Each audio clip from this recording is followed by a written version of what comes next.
અમારા અંજનાબેન ને જિલ્લા પ્રમુખ અને સંગીતાબેન ને તમારા તખી અમે ઉપપ્રમુખ બનાવ્યા છે, ત્યારે અમે તમને ખાતરી આપીએ છીએ, વિશ્વાસ આપીએ છીએ કે નર્મદા જિલ્લાના હરેક વ્યક્તિનું દુઃખ એ અમારું દુઃખ હશે, હરેક વ્યક્તિની પીડા એ અમારી પીડા હશે. અને તમને ખાતરી આપું છું કે એક એક વ્યક્તિનું કામ કરવાનું, એમના સુખમાં અને દુઃખમાં ઉભા રહેવાનું, એમની સેવા કરવાનું કામ હવે આમ આદમી પાર્ટી આવનારા દિવસોમાં કરશે. સાથીઓ, હમણાં હું આવતો તો અહીંયા કોઈ મીડિયા વાળા ભાઈ હતા, એમણે પૂછી લીધું કે ચૈતરભાઈ તમારી લડાઈ મનસુખભાઈ સાથે છે,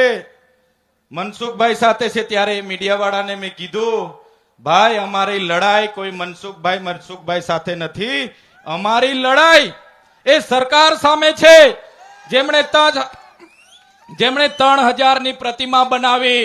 પણ અમારા ચાપડ ગામના રોડ ની બન્યા, જેમણે કરોડો રૂપિયાના પ્રોજેક્ટ બનાવ્યા, અમારા જુનારાજ ગામનો રોડ ન બનાવ્યો, અમારા તુંબડાવાડીનો રોડ ન બનાવ્યો, આરોગ્યની સુવિધા ના મળી,